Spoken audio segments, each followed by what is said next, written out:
Tonight at 10, the biggest train strike in decades will start tomorrow after the latest talks hit the buffers. The government says the action will cause misery for millions, but the unions insist that pay and jobs must be protected.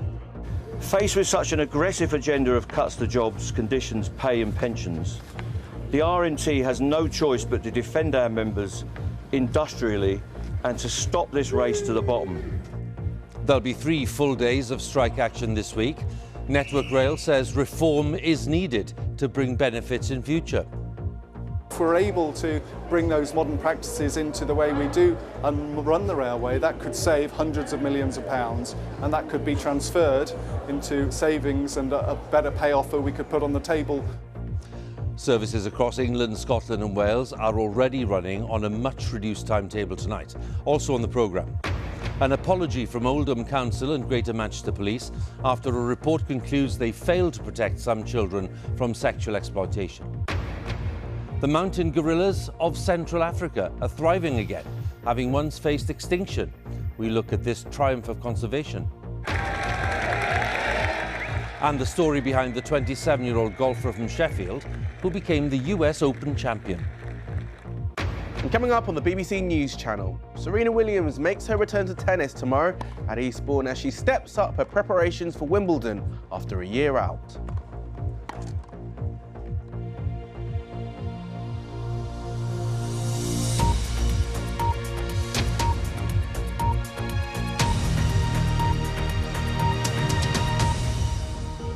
Welcome to BBC News at 10.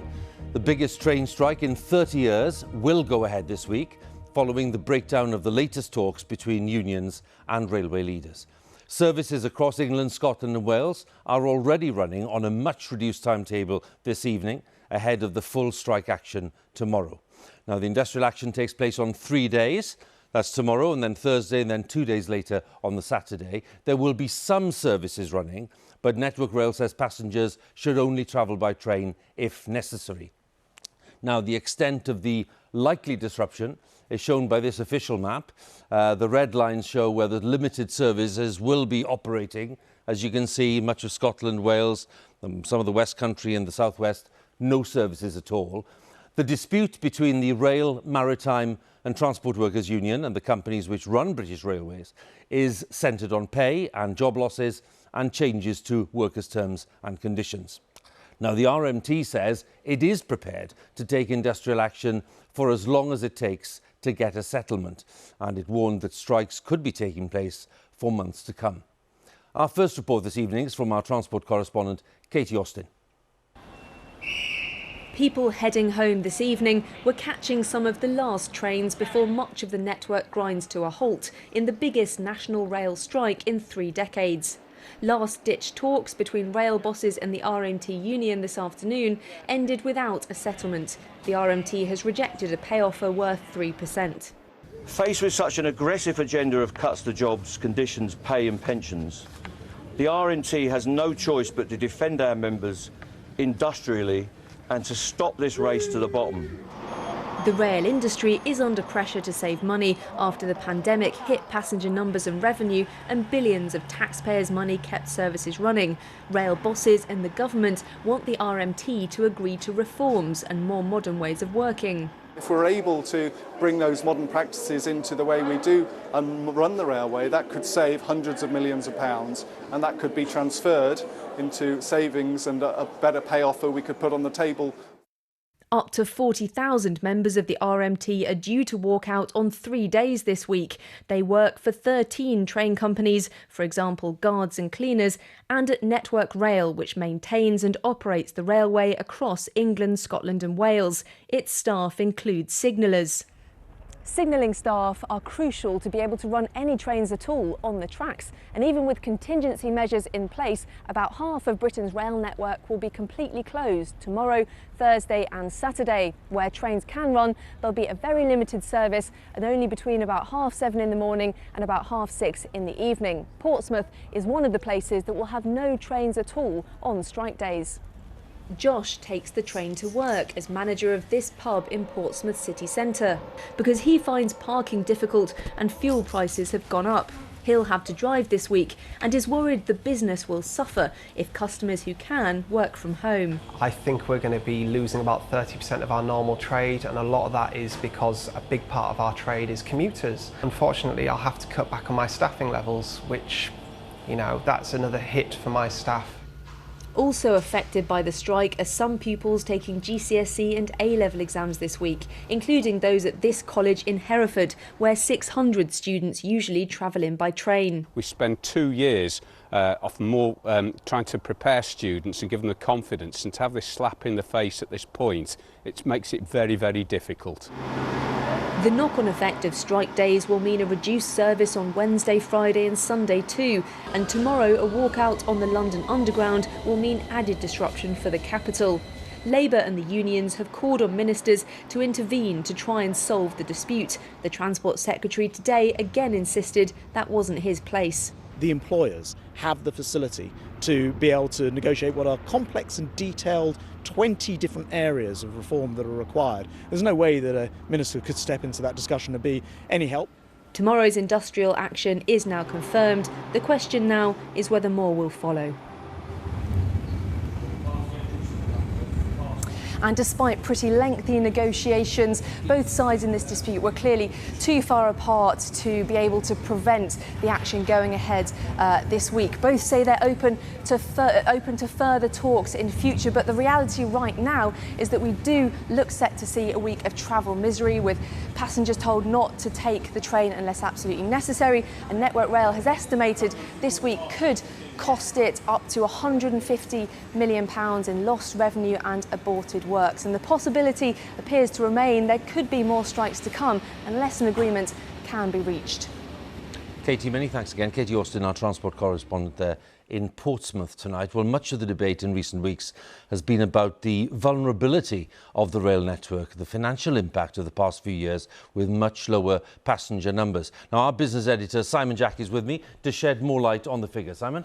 Yes, Huw, and when considering this dispute, it's important to reflect on exactly that, the long shadow that the pandemic cast over this industry. Like most transport networks, the rail system was hit very hard indeed by the pandemic. If you look at these passenger numbers here, you can see in 2020 to 2021, passenger number collapsed as people were either ordered to or preferred to stay at home. And as you can see, those numbers have never quite fully recovered. And with more flexible working arrangements now common, popular, even demanded, those numbers may never fully recover. And fare revenue, if you look at that, has recovered even more slowly as fewer people travel at expensive peak times. Before the pandemic, ticket revenues around £11 billion.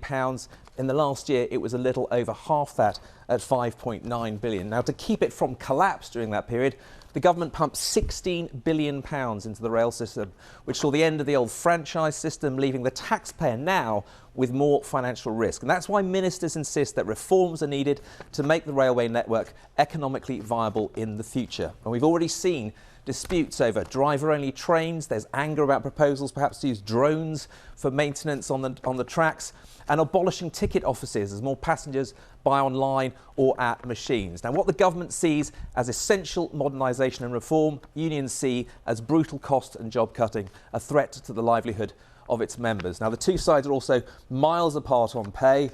Unions are asking in the region of 7%. Network Rail thought to be offering a maximum of 3%. Similar battle lines being drawn across the economy. Teachers' unions are threatening to ballot their members for strike action. NHS workers are expecting their new pay offer later this week, which is expected to be miles away from the rate of inflation.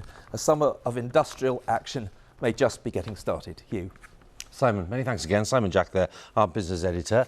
And as Simon just mentioned there, they brought further evidence of potential disruption in the public sector, because Simon mentioned teaching. Well, the teaching unions say that they are preparing to ballot members over strike action if a significant pay rise in line with inflation is not offered. The NAS UWT has asked for a 12% increase for teachers across the UK. But a ballot will not be called until the conclusion of a pay review, which is due at the end of the school year. So just to underline, the main focus of discontent, as we were saying, is the sharply rising cost of living and the debate about what constitutes a fair pay rise. Our economics editor Faisal Islam is here with his analysis. Faisal? Thanks, Huw. We're hearing a lot from the government about the risk of a 1970s-style inflation crisis, and this is what they're talking about, the rate of price rises over the past half-century. And you'll see the last time inflation went to double digits, it went all the way up to 20-25%. And at this time, wages were going up by 20, even 30%, but much, if not all of that, being gobbled up by those rising prices. Indeed, prices went up to pay for the wages, which then pushed up prices more and wages even more. So what's known as a wage price spiral. Right now, although inflation is going up, above 9%, wages have not done so yet. Indeed, there are a couple of big differences between then and now. Union membership peaked in the late 1970s at 13 million and is now about half of that, or it's gone from just under half the total workforce to closer to a fifth. It's more difficult for unions to get the legal authority to strike. They need significant turnouts in the balance. So all in all, so far, little evidence of a repeat of that wage price spiral in the UK. Now it's mainly about prices going up, though there is some, for example, in the US. So where does that leave the public sector pay in these crucial public sector pay review bodies which are reporting back right now? Inflation is 9% and heading to 11% according to the Bank of England. And when the Treasury first set its parameters for public sector pay, it talked about just down there, down 2% before this inflationary spike really got going. That would mean a big gap in terms of keeping up with the rising cost of living for NHS workers, police, armed forces, local government workers, a considerable real cut. For this year alone, the government might argue that much of that gap is in fact energy prices, and many millions of households are getting most of that funded by various schemes. But that's for 1 year. Now the Treasury tells us that there's no chance of pay settlements for the pay review bodies matching inflation, and crucially, they're not providing the money for further cash increases in wages. The schools department or NHS would have to cut elsewhere to fund it. Instead of that 11%, government sources point me instead to the private sector earnings, indications that they will see wage rises of 4 to 5%, so still a gap. And that points to a bigger point about labour shortages, visible ones affecting hospital waiting times and many in the private sector. And the point there is that they will have to pay a certain amount to keep people and public services running effectively. Huw.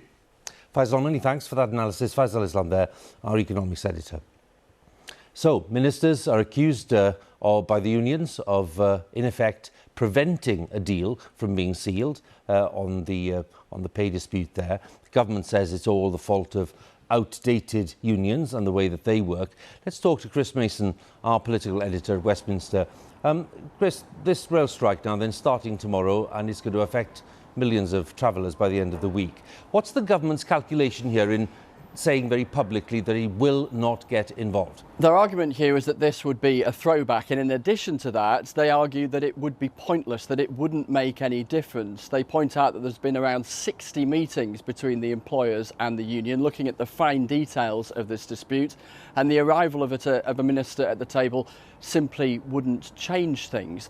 Labour make the argument that the government is failing here, and it is their responsibility. But there's a hearty debate within the Labour movement tonight about this strike, because a message has gone out from Sir Keir Starmer, the Labour leader, to his front bench team, saying they should not be seen on the picket lines in the coming days.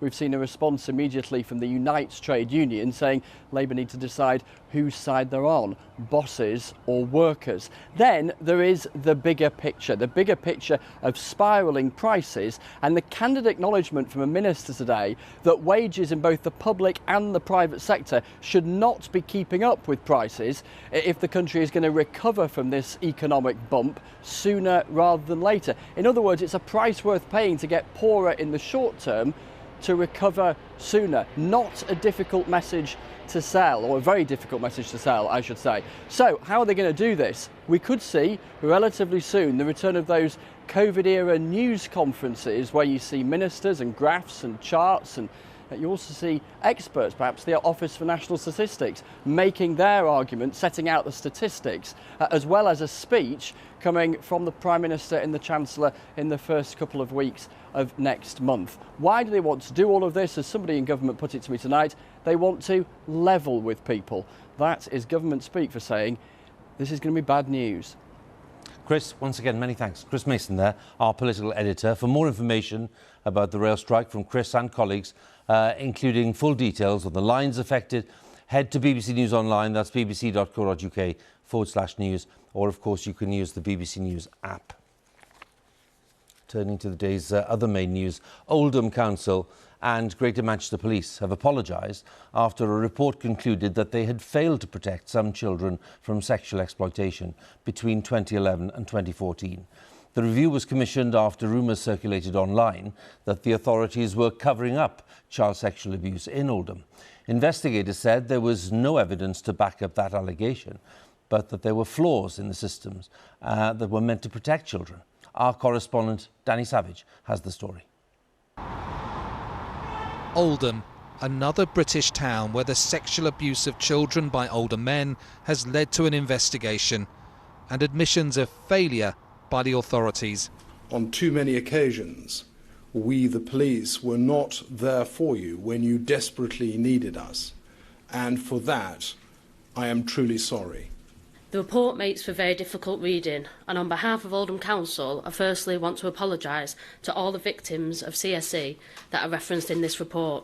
They didn't feel nothing for me. I was 15, I was a child, I'd just been raped by a man. I didn't know. One victim told us what happened to her when she was a child. I'd said no. No means no. No is rape. And he needed to be arrested, and to this day forward he wasn't. And she believes it's still happening in the town. I see it all the time. It is just a well-known thing in Oldham. When they do actually have control of the girl, they're then sending that girl out to go and make friends with other young girls. And then they're all just being dragged into the same. And they don't know. They've not got a clue. They think they're being loved and they're being looked after, and they just don't realise they're just being passed about. A 12-year-old girl referred to as Sophie went to the police to complain about being assaulted.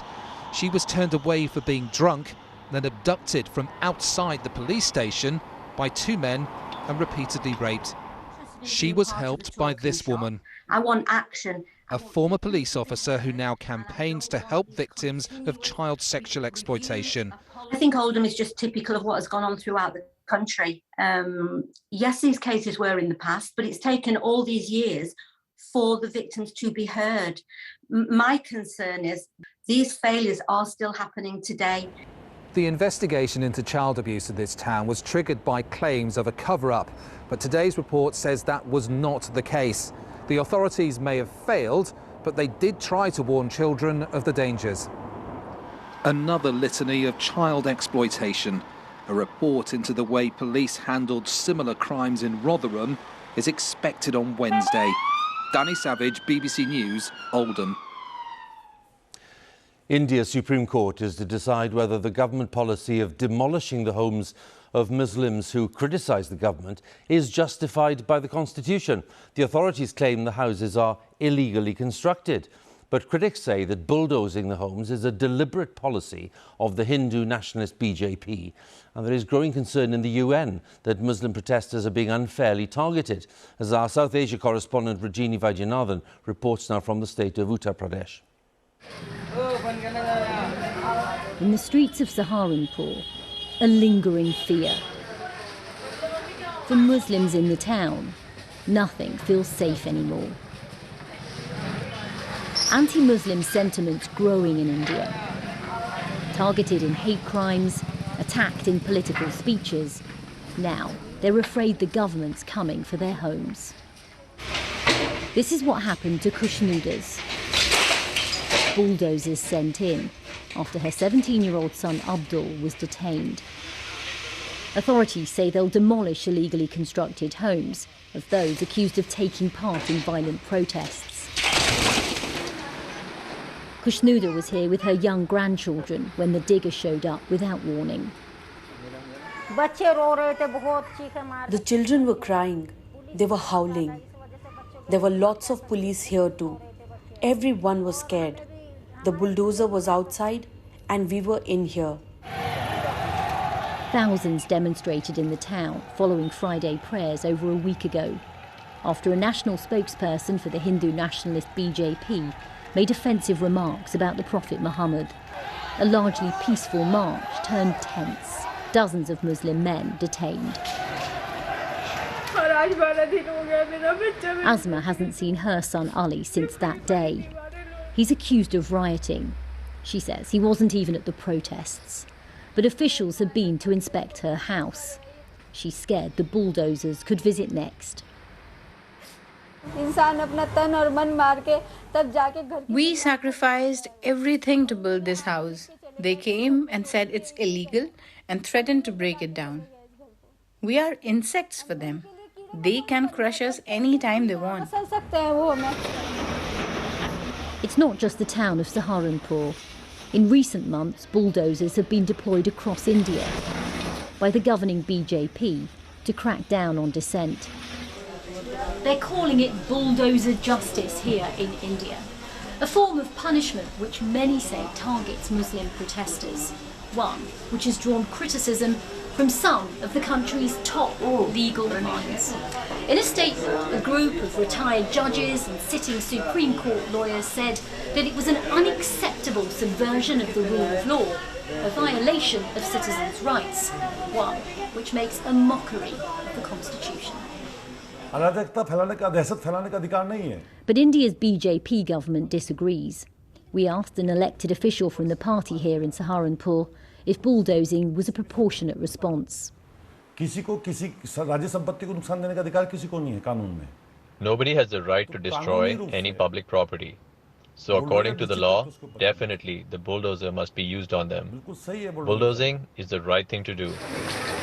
A threat to their homes and their rights. The bulldozer risks shaking the foundations of India's democratic values. Rajini Vaidyanathan, BBC News, Saharanpur.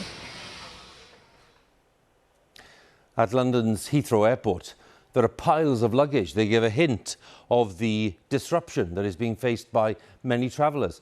Heathrow has asked airlines to take 10% of flights out of their schedules today.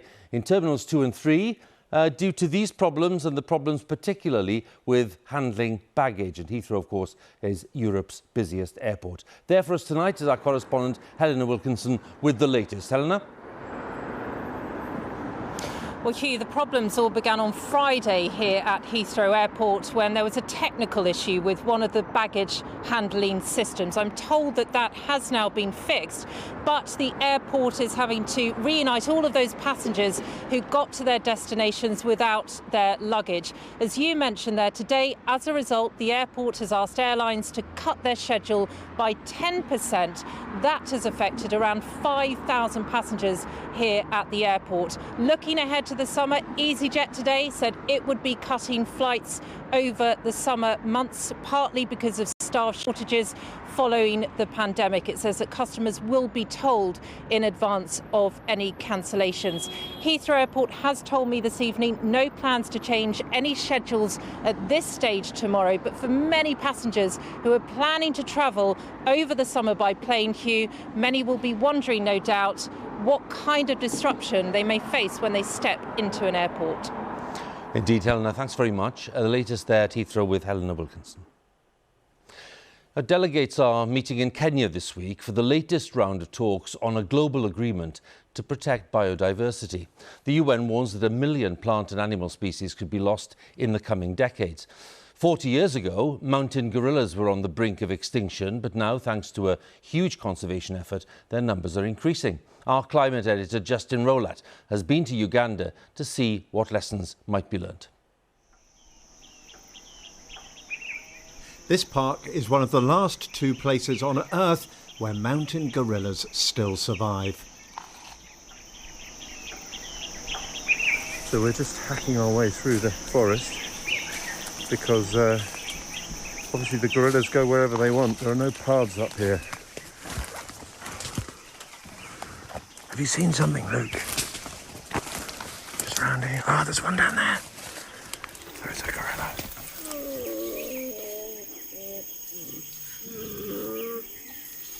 This is just incredible. You can hear the sound of gorillas all around us. You can't see most of them because the vegetation is so thick. But there are baby gorillas in the trees. Adults or juvenile gorillas on the ground.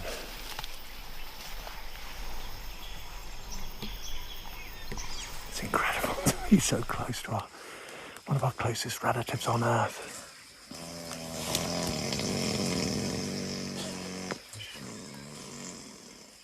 And that, I think, was a gorilla fart. Wow.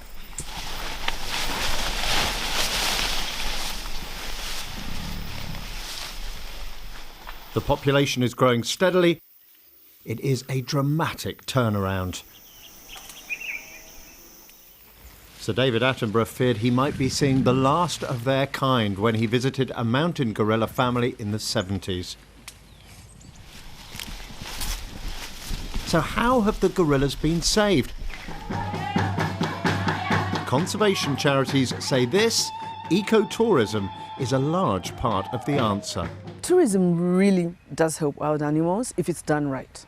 When I first started out, there were only about 5 lodges. Now there's as many as 70. The lodges have created jobs. The NGOs have created jobs. But tourism alone will not be enough. The UN says the world needs to set aside a third of all land and sea to protect biodiversity. We've been told by scientists, we only have this century. And we only have one planet. There's no planet B. The mountain gorilla shows we can save species from the brink of extinction. The question now is whether the world is ready to commit the money and resources to make it happen on a much bigger scale. Justin Rolat, BBC News, Bwindi Impenetrable Forest. Some football news. Ryan Giggs has stood down from his position as Wales manager with immediate effect. He was suspended from the role 18 months ago, pending the outcome of a court case involving an alleged assault against a former girlfriend. In his absence, Wales qualified for the World Cup finals under the stewardship of Rob Page. In a statement this evening, Ryan Giggs said he didn't want interest in the case to get in the way of Wales's preparations for November's finals. And some golf news. Matt Fitzpatrick from Sheffield has claimed his first major title with a one-shot victory in the US Open in Boston. Fitzpatrick, who's 27, is just the third Englishman in 52 years to win the second oldest golf major. Our sports correspondent Nesta McGregor has this report. In winning the US Open, Matt Fitzpatrick pocketed a cheque for £2.5 million. A hug from the family to celebrate. Well, you can't put a price on that. In claiming the championship, the man from the Steel City showed nerves of steel. That's one of the best shots I've ever seen. It's what you grow up dreaming of. It's something I've worked so hard for such a long time, and there was a big monkey on my back trying to win over here, and all they ever talked about was that, and to do it as a major for my first win, there's nothing better. A journey which began at this golf club in South Yorkshire, where you don't have to look far to find his name. Matt Fitzpatrick's win is the result of years of hard work on this very course here in Sheffield, perfecting his game. He's so dedicated. Ever since he was younger, probably 15, 16, he works so hard. So I think everyone's happy to see it for him, and no one's really surprised.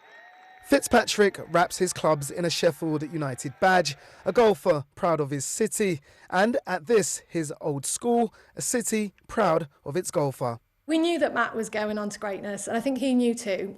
Each of his teachers who taught him for GCSE and A-level, he gave them a signed golf ball when he left. And obviously they're treasuring that now. I've not stopped smiling. I think that's the thing that we've all been the same. All the people, teachers who have taught him over the years. It's just an unbelievable achievement. The first major win is said to be the hardest, but the people who know him best say there's plenty more to come. Nesta McGregor, BBC News. Now the time is 28 minutes past 10 and it's time to have a look at the weather. Susan's with me. Hi, Susan. Good evening, Huw. 33 degrees was our top temperature last week.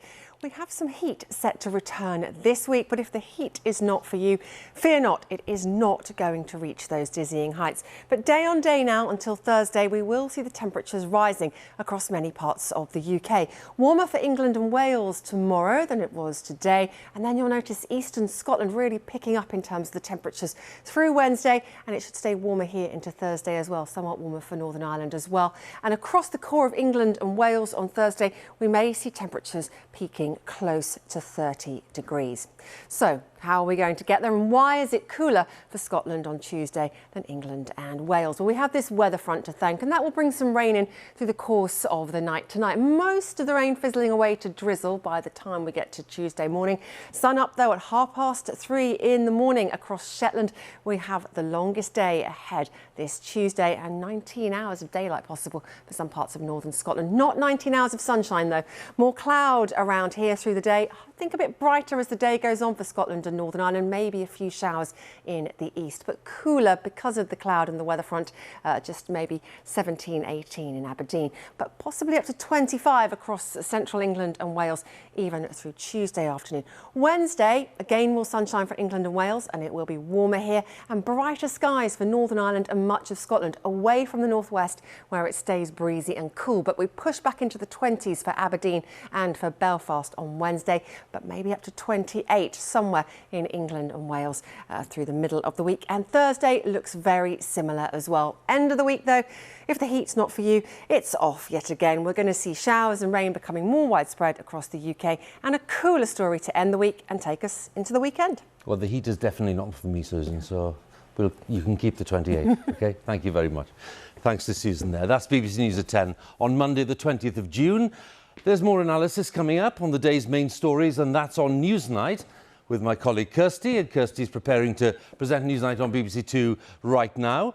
Meanwhile, on BBC One, well, all of my colleagues across the nations and regions standing by to bring you the news wherever you are tonight. But from all of us on the 10 team, thanks for watching and good night.